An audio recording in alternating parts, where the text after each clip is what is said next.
दोस्तों, आज इंडिया के लिए बहुत ही स्पेशल डे है क्योंकि आज 12 चीताज इंडिया में आ रहे हैं फ्रॉम साउथ अफ्रीका। और ये चीताज पार्ट है of the second batch. First batch आया था लास्ट ईयर सितंबर में and it included 8 चीताज from Namibia. दोनों ही बैचेस कूनो पालपुर में ही इस्टेब्लिश होंगे। लाइक आई सेड, 12 चीताज आ रहे हैं साउथ अफ्रीका से और इसमें हमारे पास 5 फीमेल्स हैं और 7 मेल्स हैं। जो इनफैक्ट पहले 8 नामीबिया से आए थे ना, उसमें भी 5 फीमेल्स और 3 मेल्स थे, तो फीमेल्स का नंबर दोनों में ही सेम है।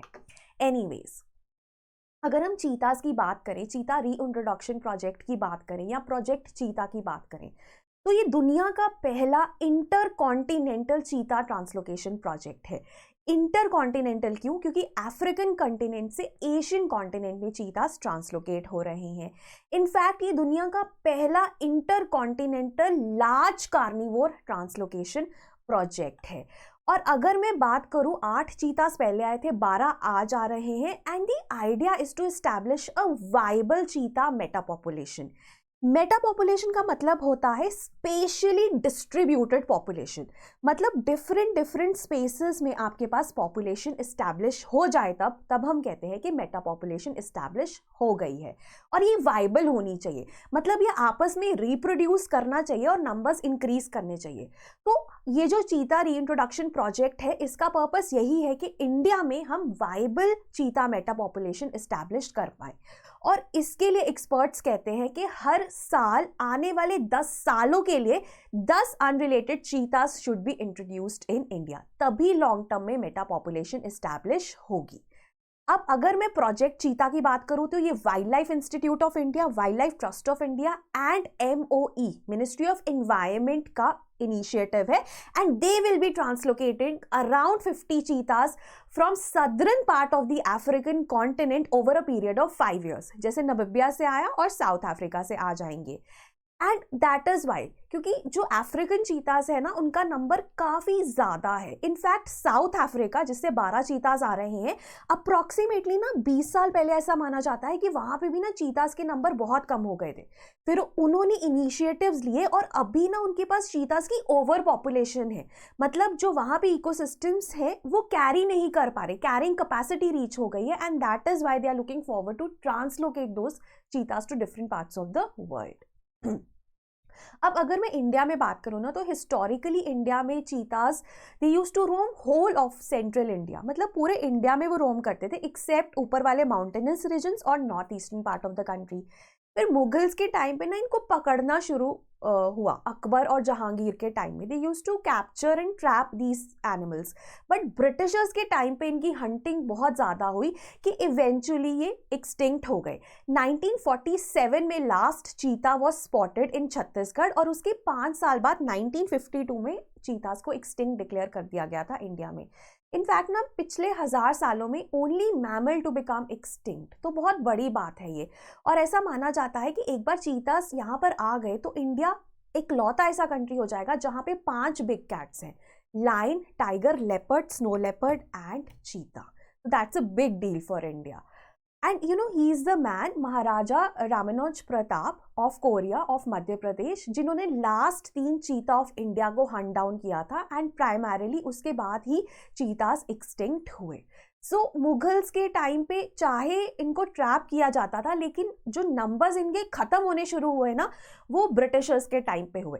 तो इनफैक्ट 2 रीजंस दिए जाते हैं चीतास के एक्सटिंक्शन के। एक तो हंटिंग, जो कि ब्रिटिशर्स के टाइम पे बहुत चरम पर थी, और दूसरा habitat loss because of pressures from humans. अगर मैं IUCN स्टेटस की बात करूं, तो अफ्रीकन चीता जो कि इंडिया में आ रहे हैं, उनका स्टेटस वनरेबल है। उनके नंबर्स ना ज़्यादा है, 7000 टाइप उनके नंबर्स हैं। वेयरएज एशियाटिक चीता इंडिया से तो ऑलरेडी एक्सटिंक्ट है, ईरान में मिलता है और ईरान में भी ना इसके 70-80 नंबर ही हैं।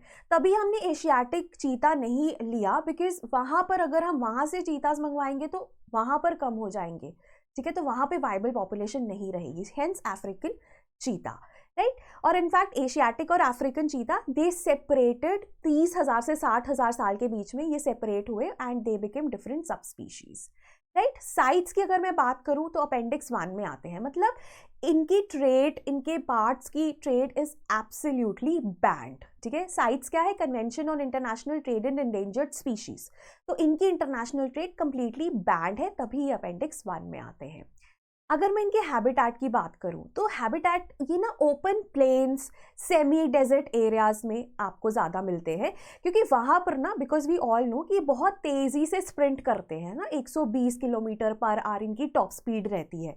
तो ओपन प्लेन्स में, सेमी डेजर्ट एरियाज में ना दे कैन ईजिली स्प्रिंट, भाग सकते हैं, because they are fastest land mammal, और अपने प्रे को भी कैप्चर कर पाते हैं। तो इसीलिए ग्रासलैंड्स में, सेमी डेजर्ट एरियाज में, ओपन प्लेन्स में ये आपको ज़्यादा देखने को मिलते हैं। In fact, they are flagship species. Flagship species क्या होती है? They can be seen as an ambassador of the grassland areas. तो अगर हम इनको कंजर्व करेंगे, इनके नंबर्स बढ़ाएंगे, तो ग्रासलैंड की जो बाकी स्पीशीज हैं वो भी बढ़ेंगी।